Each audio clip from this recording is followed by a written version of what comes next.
We have 5 presentations today. John is going to talk about some of the things that are going on at the NMRA that affect us in scalers. Terry Moore is going to do his Talkin T-TRAK blog. Gadoury is going to talk again this month about the NRail channel, and he has a video of the month. He's mailing it in since he's on vacation, but since he knows how to do videos, it didn't seem to be a problem for him. He has it all canned and ready to go. We're anxious to hear Rich Sieben talk about his Chicago Industrial Terminal Railroad. It's a nice railroad he has up in Chicago. And then John Wallis is going to discuss reversing loops and how we can take advantage of those, particularly in NTRaK layouts. So without further ado, John, if you're ready to tell us a little bit of stuff about our interface with NMRA, please go ahead. All righty. Okay, well, thank you, everyone. Good to see everybody on the line here. I'm sitting out on the back deck. It's a nice summer day in New England. I'm going to give you just a brief update and ask you a question here at the end from the NMRA here in the summer of 2022. I want to start just going way back for me. 1972, I was a 13-year-old boy, crazy about trains. And that summer, I met quite a number of adults who were interested in model railroading. And that, for me, was a brand new thing. Up to that point, I thought trains was something that just kids played with. But I met a lot of adults. And one in particular, a fellow named Les, taught me or introduced me to this thing called the NMRA. Beyond that, he said, the NMRA is a place where sort of serious people come together who have a love for model railroading, and they help each other and they push each other and they learn and grow. And he described this thing called the MMR, the Master Model Railroader. And I was just entranced by that as a young person. And I thought, really without knowing much about what that meant or would entail, that someday I'd grow up and be an MMR. Now, never mind that it took me 30-something years to cycle back around and join the organization. But it started a long time ago, and somebody captured my attention about scale model railroading. And so I'm kind of part of the group and the culture and the kind of quest to bring other people to that point today. The NMRA, as many of you know something about it, has a mission to advance scale model railroading, and that's sort of the important part. Scale model railroading, we do that through education and through standards, as well as advocacy and fellowship. So that's kind of how we do what we do. I know many of you on the line might have asked this question before, might really wonder, does the NMRA really care about in scale? And let me answer that by sort of maybe not just mailing in the answer. I mean, it's sort of nuanced. On the one hand, of course, the NMRA cares about in scale. It's not a scale-specific association. We're interested in model railroading in all scales and all sizes and all contexts and all around the world. So on the one hand, of course it does. And there's quite a rich history between the NMRA and InScale, and in particular, kind of NTRaK and T-TRAK, right, which brought all of those amazing modular layouts to big events like NMRA conventions for many years, and is doing so yet again. The flip side of it is, it's not to say that we don't sometimes have trouble, right, with model railroaders who are not as aware that there are other scales and other interests out there. We do have clunky interactions at times where people's feelings get hurt because it seems like everything's focused on HO.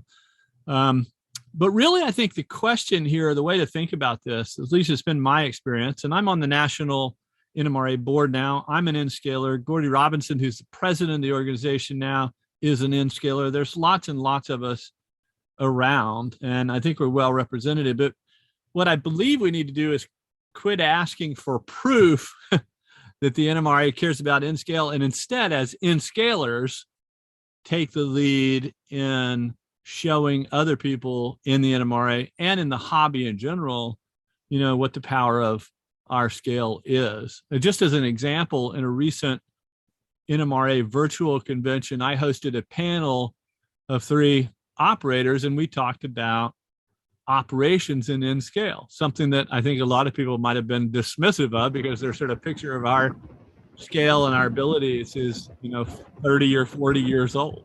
So yes, of course, we do care about it, but it's really sort of up to us to make the case. So what's been happening in Nashville? Lots and lots of things are going on.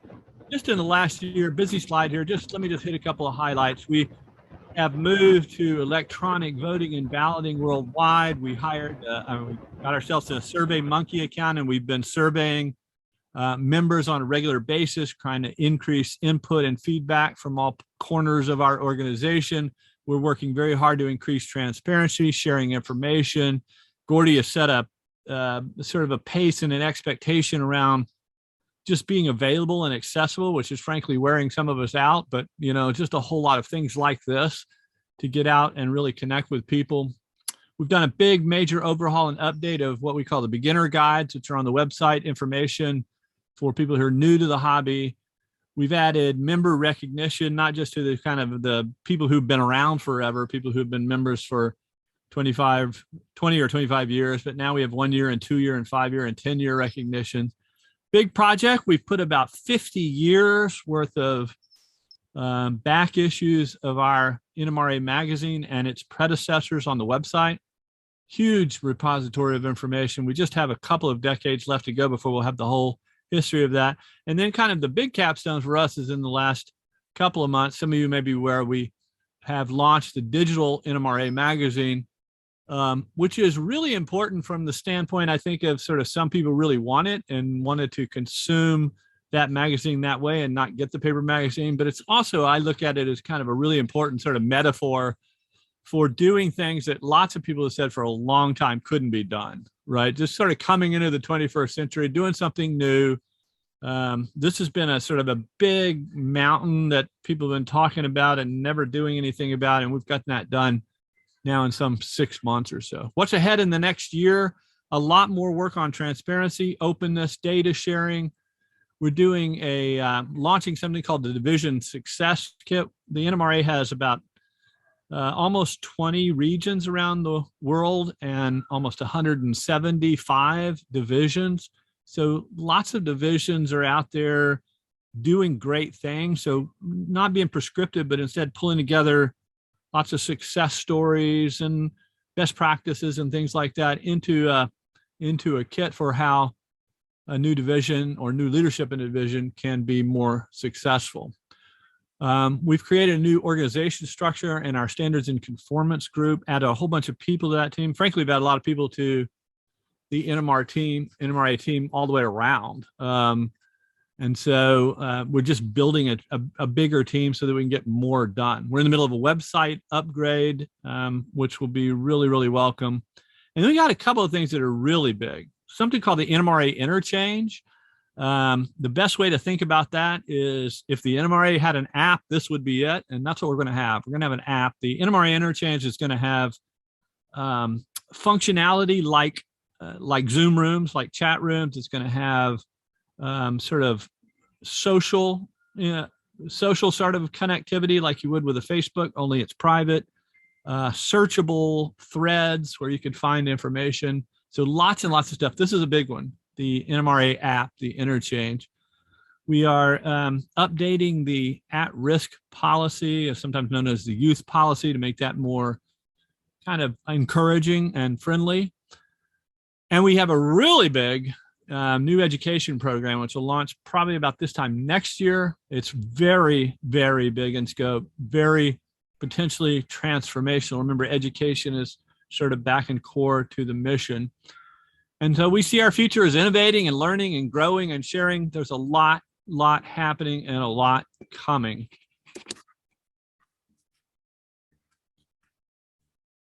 One question I'm asking is, what would it take to put us back into the center of model railroading culture, the way I think the NMRA was 50 years ago, 70 years ago, back to the beginning, the things that we do and do well and can still do better, building communities and friendships and connections, offering skills transfer and knowledge sharing and learning and answers.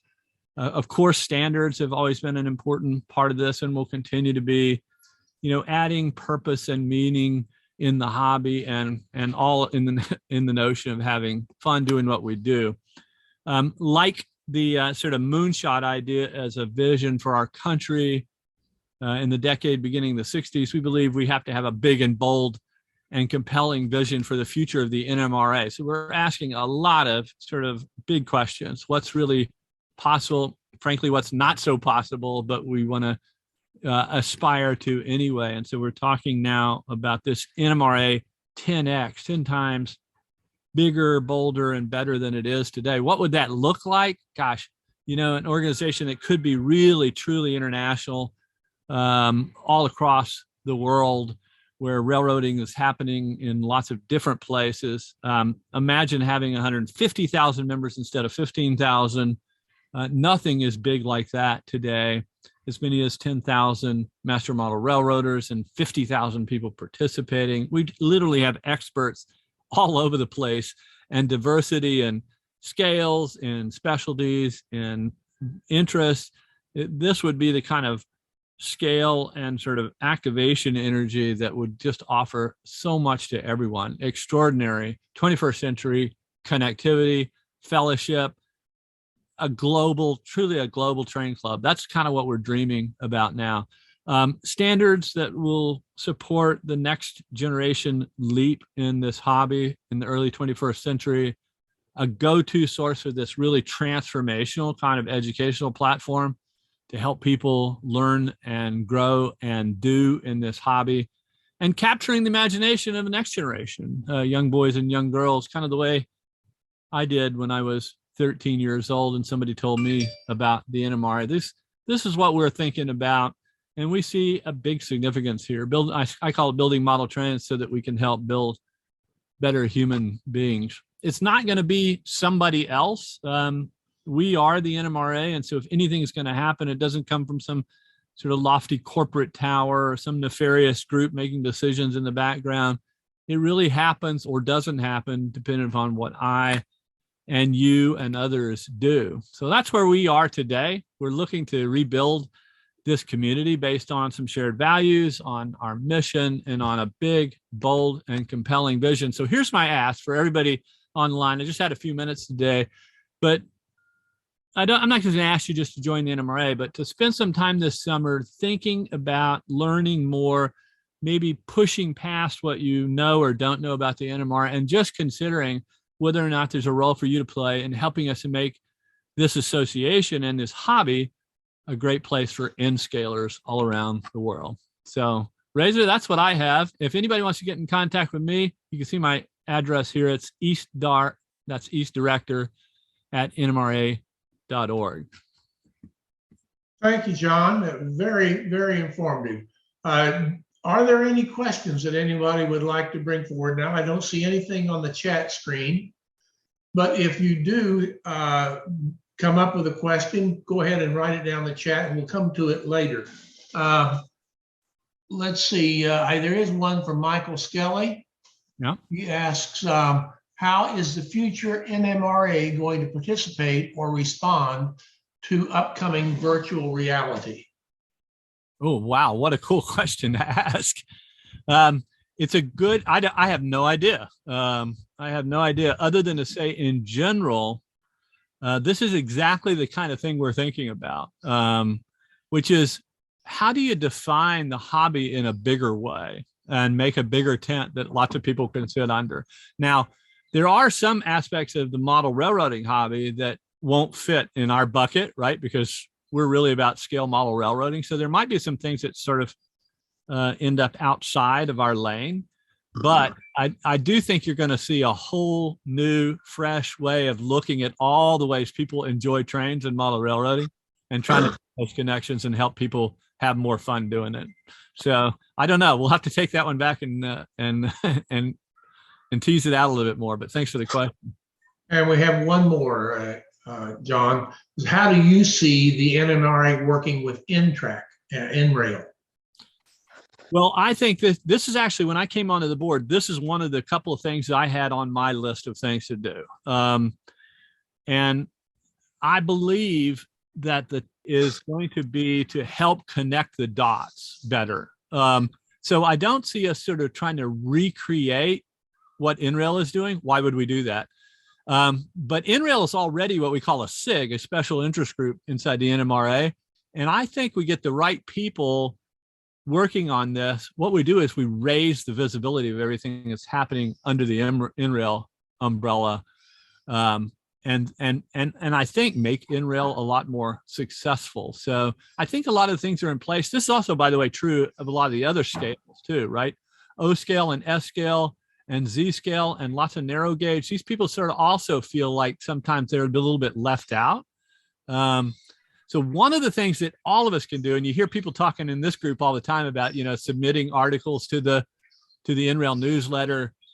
Part of what we have to do as N-scalers is carry this message ourselves. So I want you to know that NMRA magazine and all of the NMRA publications are super interested in hearing from N-scalers.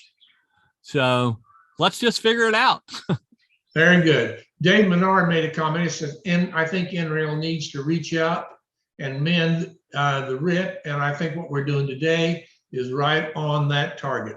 I want to just say, because I wasn't around for all that's happened in the past, but I have been around for a lot of conventions, right? So here's one of the things that happens in N-TRaK and T-TRAK as modular. So what happens is putting together one of these things and interfacing and delivering it at a convention is hard work. And almost inevitably along the way, what happens is something doesn't go quite right. And you either have the right attitude where you sort of work that out, or you walk away sort of offended by what the other person said. And I think the only thing that's been going on in this relationship over the last several decades is that normal friction that happens when you try to do something important at these conventions. And this other thing I kind of alluded to, which is sometimes people just sort of inadvertently don't pay enough attention to people who are doing something different from them. We can overcome both of those. I agree. Well, thank you very much, John. Appreciate it. We're going to move right on along with our next presentation. Terry Moore is our T-TRAK guru, and he has his monthly Talking T-TRAK presentation. Are you ready for us, Terry? Let's have at it.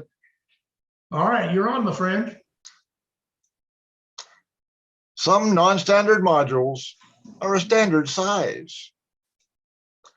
Those of us who come from an NTRaK module background know that format is based on module size, not track size. NTRaK uses FlexTrack, not SnapTrack sections. A 4-foot NTRaK corner module can have a curve radius of about 36 inches or smaller. NTRaK is a building block system based on a module size of 1-foot multiples, where every module fits if the track is in the right place. Due to the varied fixed sizes of SnapTrack curved track radii and straight track length, T-TRAK module size based on track size also varies, requiring special considerations to fit together. Enterprising T-TRAK modelers have created non-standard modules on a standard footprint that can be included into T-TRAK layouts with no special trackage required to accommodate them. This was the beginning of making one module out of 2, 3, or even more. Quad straights are not common, but anything larger depends on transport, handling, and now badly you want or need such a large module. The standard 282 315 millimeter curve end cap also allows for the use of super elevated curve track on a single module. The triple straight track module is sometimes necessary for yard ladders or other complicated track plans. They all allow for larger bases for scenery uninterrupted by module gaps or seams. The single corner single. A large radius corner in the space of a group of a standard 282 315 millimeter corner and a pair of single modules. Originally created with FlexTRAK, but can now be created with Caddo 447 480 millimeter radius super elevated double track with only slightly reduced corner radii. Figure A uses a bunch of 481 millimeter 15-degree corners and my 33 millimeter straight track trick, giving both tracks a 481 millimeter radius. Diagram B uses the 447 480 super elevated double track curves, both of those ideas on a 26.5-inch square base. Single corner singles, the good stuff, they allow for a large radius corner on a common footprint.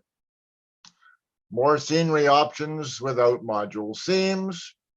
And the bad stuff, they require a double row of tables and their overall size can be a bit of a problem for transport and just plain working with. I mentioned the Dave Ferrari junction last month. Their junctions are the length of a triple module and the depth of a standard corner or Steve Jackson junction, and can support the large 447 480 millimeter radius 180-degree end cap. No special trackage is required to make them fit, and they provide the run-through track of the now popular branch line junction designs. Corner singles, corner doubles. Sort of started with the corner singles, 282 315 millimeter corner and a single module. Usually they're built in left and right pairs. The good stuff, again, fits a classic T-TRAK single table wide loop and allows for more scenery options without module seams. The bad stuff, if you don't have a left and right pair, you have to find a single to go on the other side of your loop with a standard corner.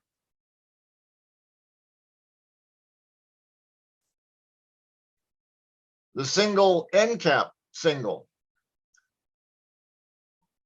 Almost the same thing as we had with the single corner. Again, 282, 315 millimeter corners and single modules. The good stuff, again, fits a classic T-TRAK single table wide loop. Allows for more scenery options without module seams, as you can see by this particular example. And straight track could actually be any length, since the module will be at the end of a loop. The bad stuff, again, fixed size, can't stick a module between the 90-degree corners. And again, the large physical size of such a module. One of my favorites, the double-double. A double module that spans both sides of a loop. Again, the good stuff. It fits a classic T-TRAK single table wide loop and allows for more scenery options without module seams, as demonstrated by this double-double. The bad stuff, again, it's the fixed size and the large physical size. That's it. Thanks for watching this month. Thank you, Terry. Next up on our agenda today is our NRail channel blog. JM, as I said, has prepared and packaged this since he is on vacation. And Bruce, if you got it queued up, we're ready to roll that. Okay. While he's doing that, we did get a notice from JM that last month's ZoomTRAK video is now up and on the computer on YouTube. So it is available for review online now. Okay, welcome ZoomTRAK world. My name is JM, Jean-Marc Gadoury I'm the editor of the NRail channel on YouTube. And this month, June 2022, the video of the month is featured by Andy Zimmerman. And most of you know Andy. He presented last month from the NMRA, and he's also overseeing our Instagram accounts on social media. And I came across this video a few days ago, and he has shown a couple of modules of the town of Zimmerman on his T-TRAK setup. And I think it's really fascinating the way he has crafted the narrative, the stories that he's telling within his model railroad scene. So with that, without further ado, let's go ahead and play the video, and we'll see you on the other side. Okay, real quick. Yes, I've added some more stuff. So, real quick, this is the town of Zimmerman. It's 2 modules. I'm thinking of doing a 3rd one to represent Sean and his family. It's just going to be a minute before I can get to that because I got to get some more buildings. But anyway, in this building, this is the Rite Aid Drugs, but there is the ice cream man. So everybody's there getting some ice cream. Ice cream. And then we look down the main streets. This is the secondary street, and of course this is the main street. The lights look fantastic. Come up on Dylan's Hobbies. Lady sitting on the front doorstep so nobody can get past. A couple of guys with their kids. One on his shoulders, and the other guy's got his son in front of him. I like that story. Then we come to Smith's and Son Appliance. And then gonna scroll on by to the cobbler. Oops, it might be easier if you could read it. Cobbler. And then the policeman out in front of Sully's Tavern with, like I've shown you before, the Mandalorian walking out. The policeman doesn't even see him or the child. Doesn't even notice that there's a speeder sitting there. He's too busy talking to that old guy on the chopper. That's a great narrative. And of course, you know, the railroad crossing.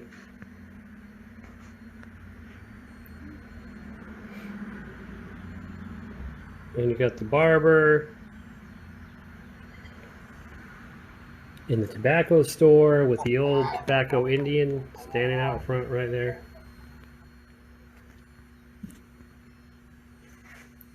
You got the pool hall. And the old guys at the barber shop outside playing checkers. What else are they going to do?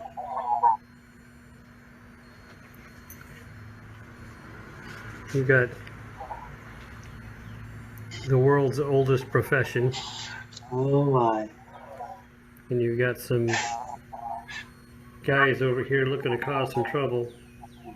And an old guy on the street saying, we'll work for food or money.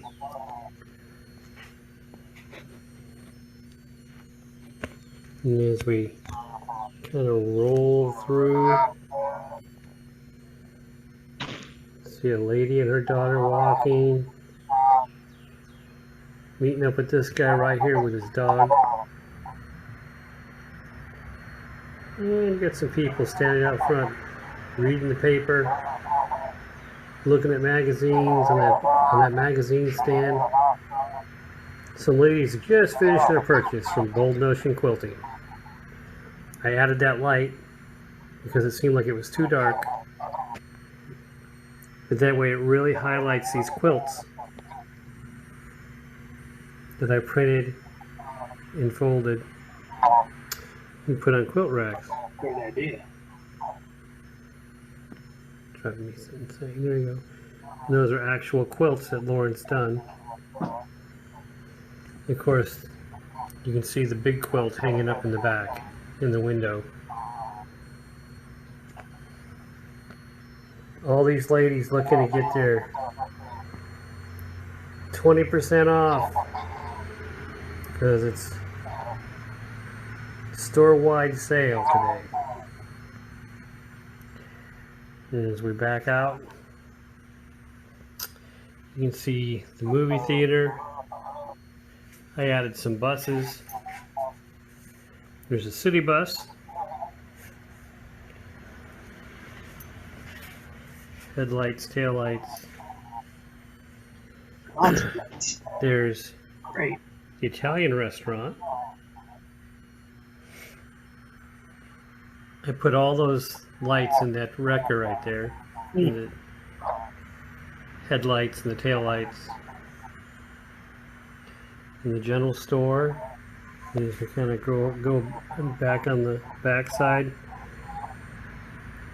there's a guy sleeping on the bench, and the police officer trying to get him out. Get him out. Trying to get into Avery's Five and Dime. Like any town in America. Which I highlighted with an LED pointed up at the sign. The police officer waiting for a speeder. Popo. And there's Violet Defense. Named after Violet. And there's a hot dog stand that I just added. It just on the other side of Violet's Defense. And added all the lights to that cab. And then you kind of roll up on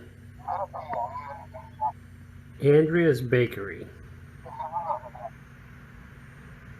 So,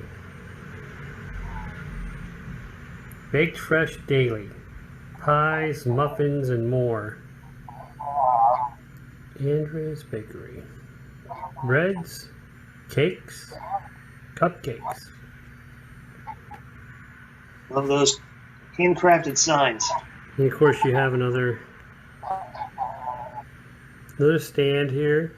People waiting to get into the movie theater to see Gone with the Wind. One of my favorite movies. And the Shoe Shine Boy. Out there shining them shoes. Trying to earn himself some money. I'm just going to go to the end of the block here. Here's the delivery boy delivering his package. I think they call it a messenger service. And some ladies waiting outside around the corner from the hotel. We haven't And I even just seen added a this train. hotel sign.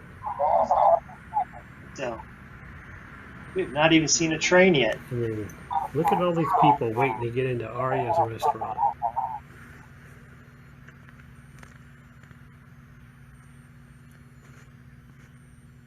And as I go past and go back, Such a realistic town. there's the building that I built from scratch. And it's Logan's Gun and Pawn. Ta-da. Right next to the IGA grocery store. And then of course,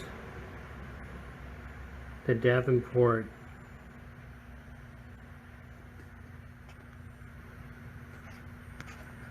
store. Where all the suits and the new dresses in the windows. People walking by, some of them staring in the window, looking at the latest and greatest. Bustling shopping district. And we come back around the corner, and you can see this police officer telling people to move along, stop looky-looing. Anyway, new bus on there as well.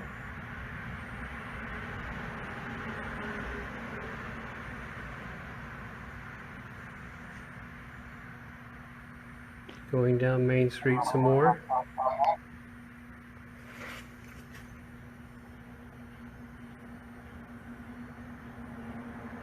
Then you roll up on the recruiting station. Get some sailors out front. The vinyl record's next door. But these sailors are busy talking to Master Chief. Master Chief Zimmerman.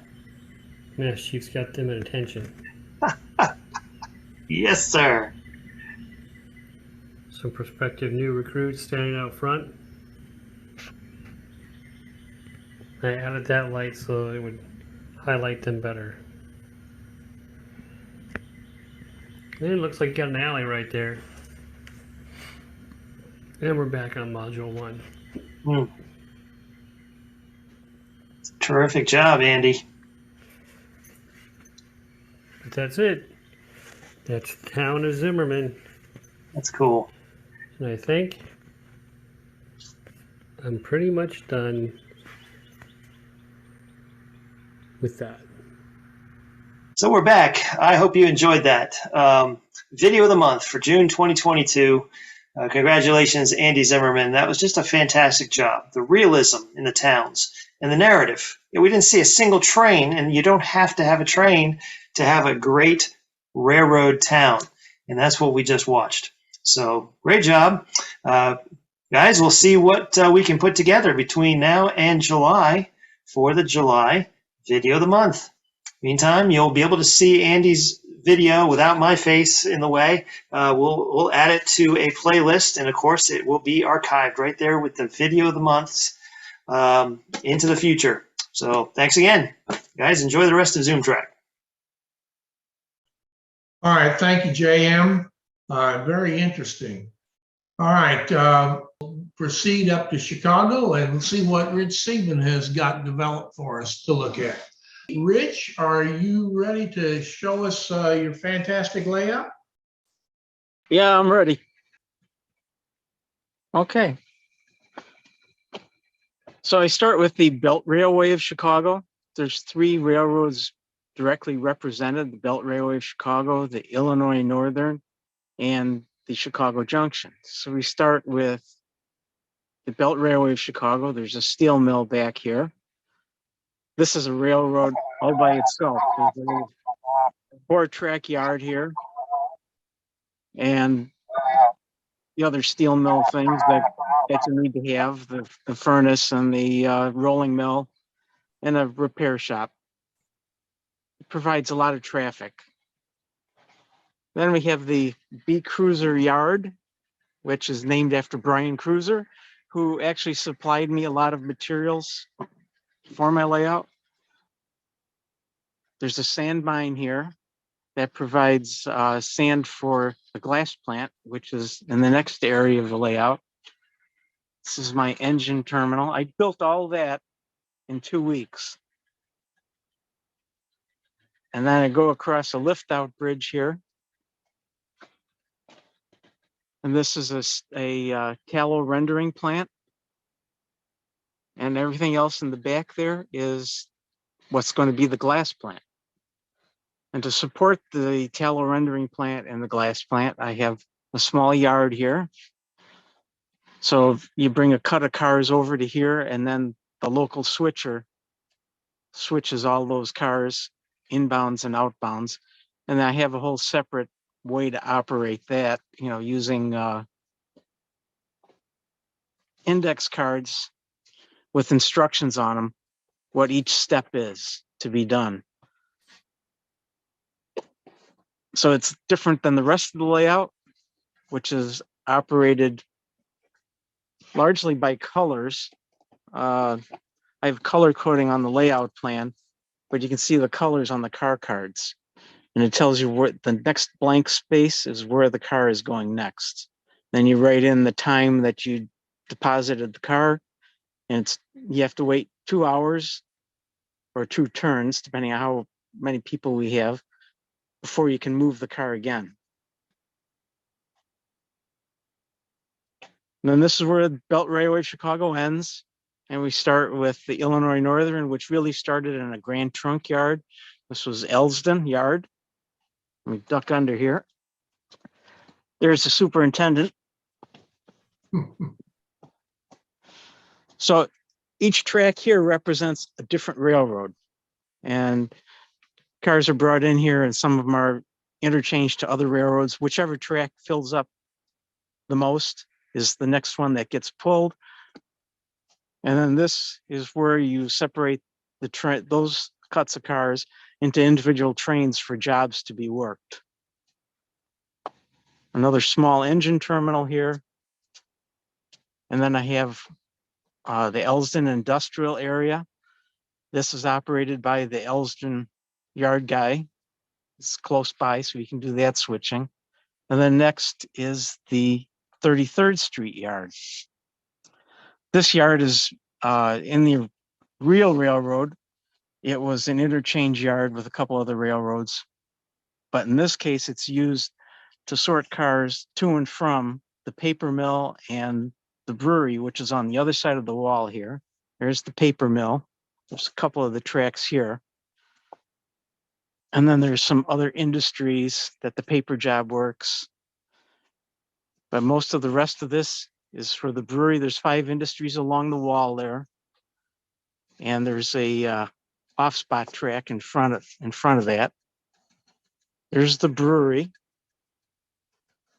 And there's some T-TRAK and brewery chemicals go there. We assume they're piped under the tracks. And this is where the Illinois Northern branches off from the Chicago Junction. To the left is the Chicago Junction, and to the right, the Illinois Northern continues around there. And this is where the Illinois Northern would terminate, which was 26th Street Yard, like 26 and Western in Chicago. And there's a few industries here to work. Then we start with the Chicago Junction. This is Roby Street Yard, which was actually a float yard at one time. There was a car float operation in Chicago.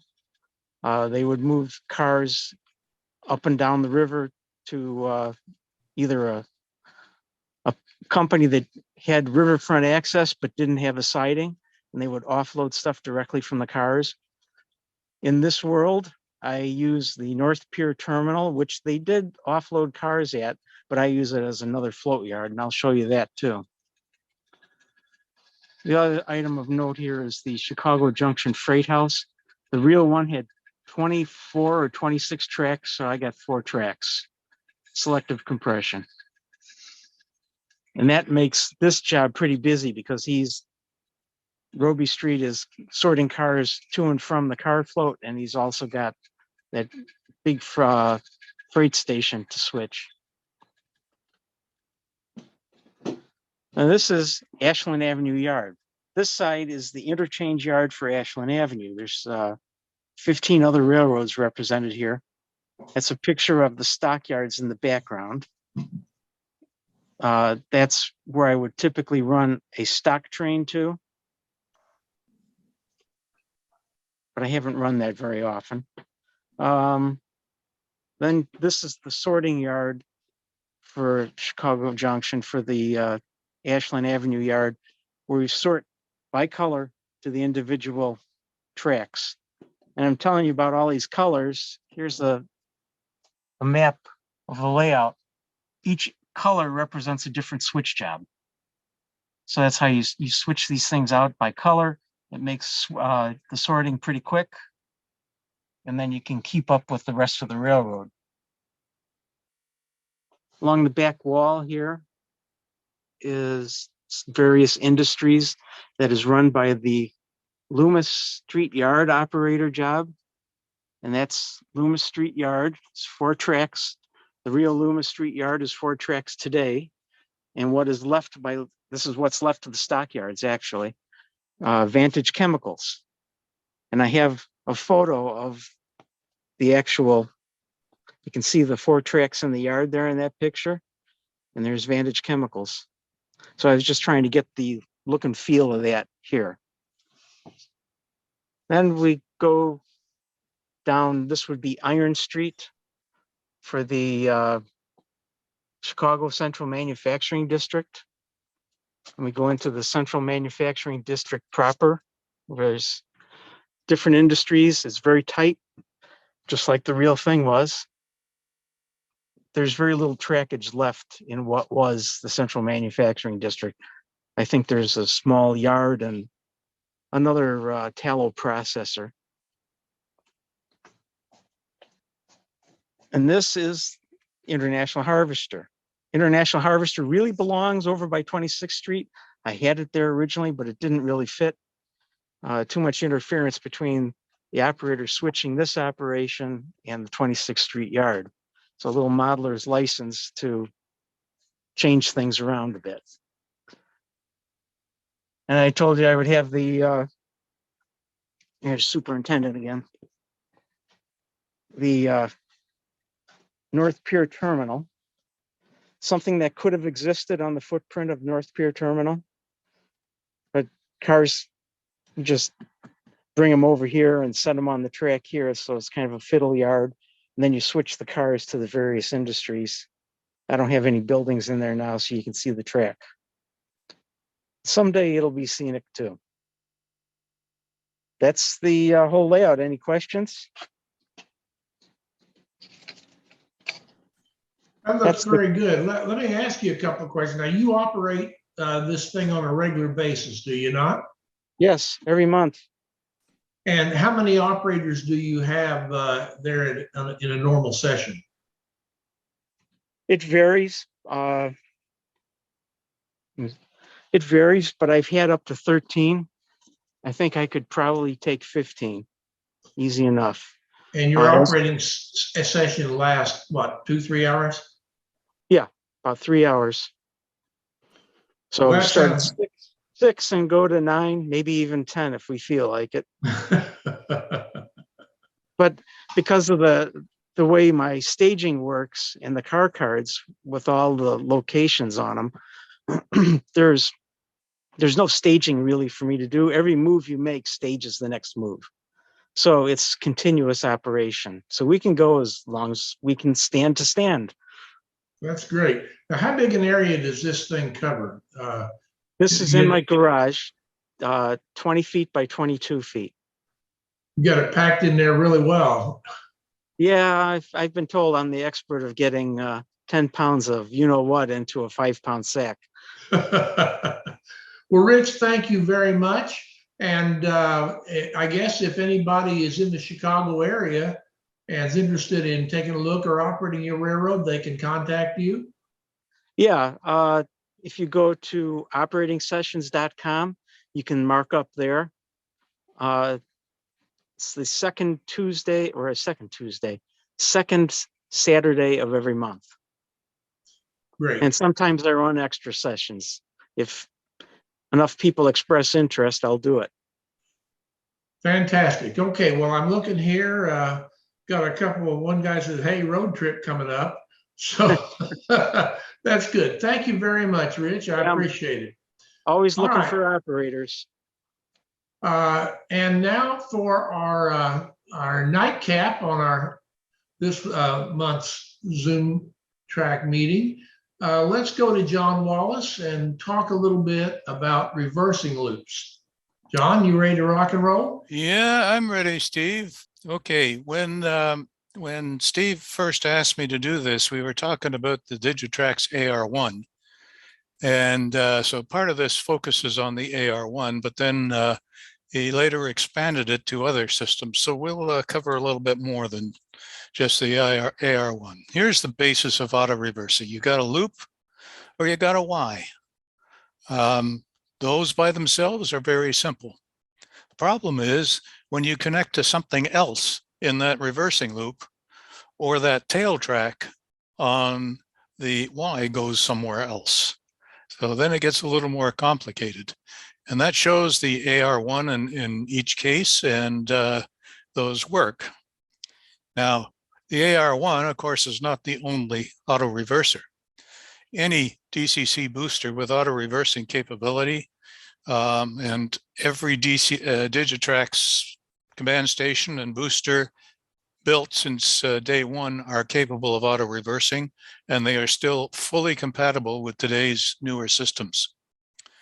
The PM42 or the newer 74 can be set up for auto reversing, the AR1, BXPA1 is a newer version of the AR1 with some additional capabilities in it. Lens have an auto reverser, the LK100. I don't know if you still find that around, but a few years ago, I used to operate on a guy's layout, and he had the whole layout with lens, and it operated just good, including the reversers.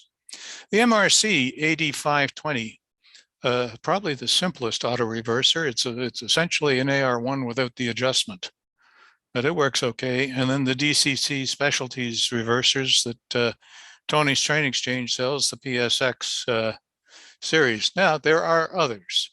You know, every Digitrak's or DCC system, rather, has its own reversers and that. So there's plenty more to choose from than just what's here. Now, the issue, and as I said, when you go somewhere else other than this pure, simple auto reverser, and the simplest way to handle that is with an old booster set for auto reversing. Here, you've got an input voltage to the AR1 or whatever reverser you've got, and an output, so it matters where you connect those two with respect to the reversing loop. If you're using a booster set for auto reversing, the input is a separate voltage supply. All that the booster sees is a short on the gap, and it reverses. So it is more flexible. So if you've upgraded to the DB210 or something like that, and you've got an old DB100 sitting around, put it in, use it. It works. All right, now into the details of the AR1. This slide is swiped right from Digitrak's website. And the keys in red is the user selectable trip current. My view is that kind of really is not needed, but they provided it. It is simple to hook up. You just got 4 wires and you don't require any other power.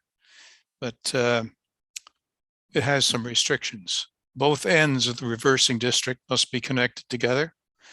And as I have mentioned, if there's anything else in that loop, you've got a problem. The length is important. You cannot let the train and cars to cross both gaps at the same time. And that's getting a little more complex. A lot of us are changing from plastic to metal wheel sets, which means the reversing section, the district must be longer, usually. Lighted rolling stock plays a role. You can have, especially if you got Caddo passenger cars you're running, whether or not the light unit is actually in it, but the pickup strips give the problems that you can be be crossing both gaps at once. And the other thing is you cannot connect directly to another reversing section. So those are restrictions. Now they've got this thing that they call it tunable trip current, where you can turn the knob and adjust the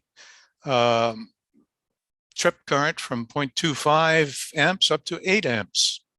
So what do you set it at? Well, you really got to set it at the minimum point so that every locomotive you have will draw enough current to trip the reverser. You know, if you set it and you've got 4 diesel units each with sound, you're going to have a higher setting than you do if you say a Bachmann 40 tonner, which is going to take 0.25, 0.3 amps. So you set it for the lowest point, and that is what makes it operate reliably. Okay, so issues, gaps, you cannot stagger them. They've got to be the same. Now, some of you may remember an auto reverser from 20 years ago by an outfit called Loy's Toys. And that one did have staggered gaps, but we haven't seen that around for a long time. Proper wiring is important. Just because it's auto reversing doesn't mean you can use 22 gauge in the feeders, because having a low resistance in the feed will require a larger trip current. So use the same wiring to the auto reverser as you use for your track bus. Set the booster short circuit trigger to its slowest. The Digitrak's short circuit detection is defaults at 1/8 of a second, but you can set it to a half. So make sure you set it to half so that your auto reversers trip before the booster. Make sure your loop length is longer than the longest train, metal wheels, passenger cars. In the days when we only operated freight trains with plastic wheels, the longest train was the locomotives. Well, you got to take more into account now. Does the loop connect elsewhere? That can be an issue.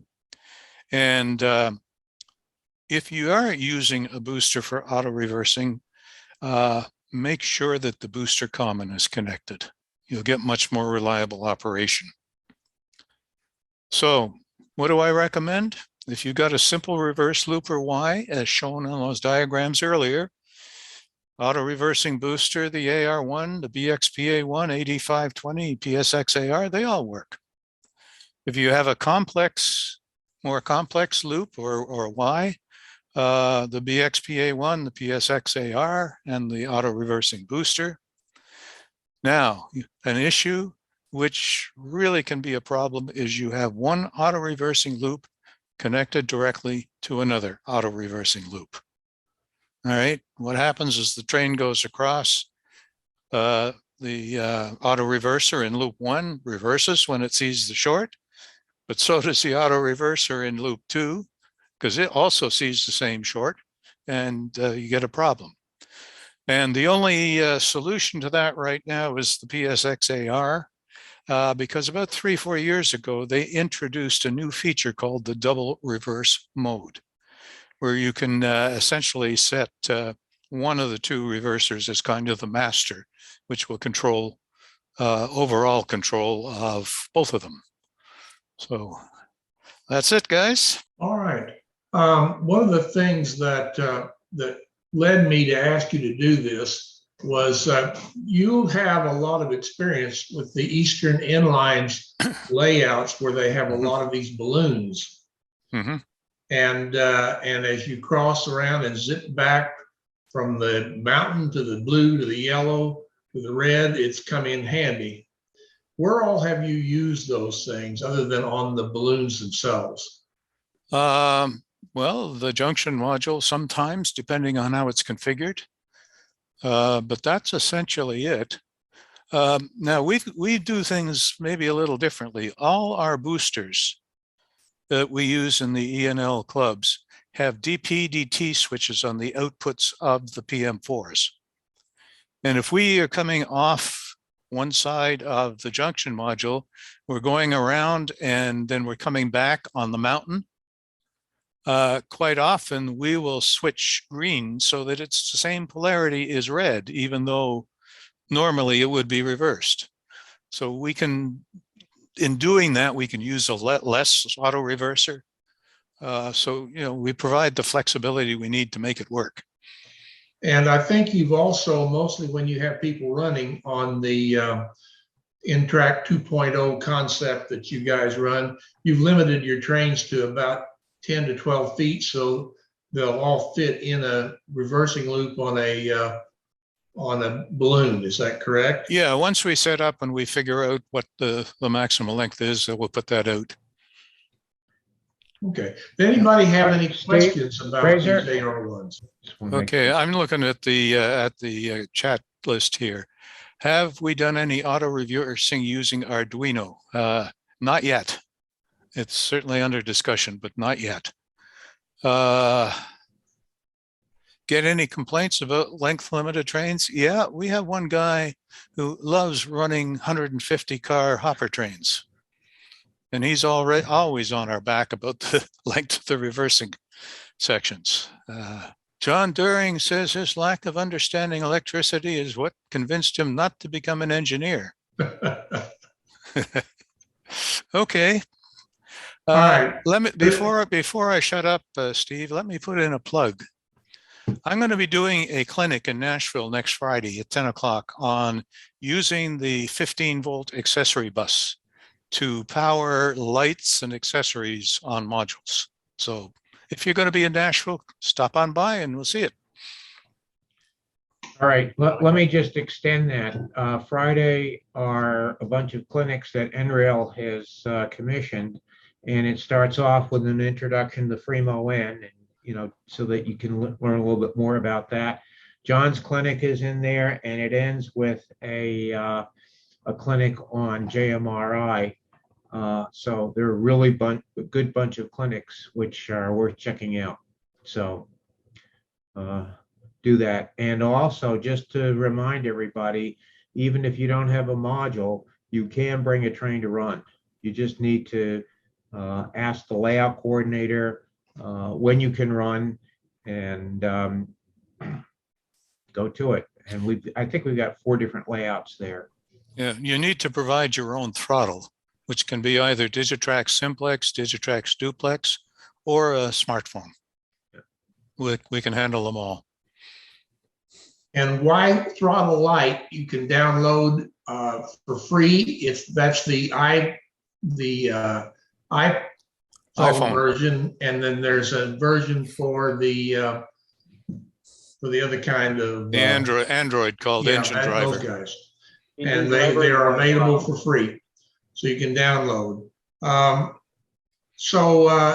Brett Isaacs asked if the clinics are being streamlined. I think the answer is no, if I'm understanding it correctly. They are live only. Right. And here's a question, John. If I'm coming off a junction module into a yard and then exiting the yard into a loop module, do I need an auto reverser? And this is a T-TRAK application he's talking about. If the other end of the reversing loop goes back into the yard, then yes, you do. Okay.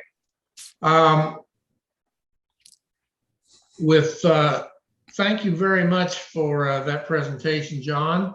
Now let me promote next month.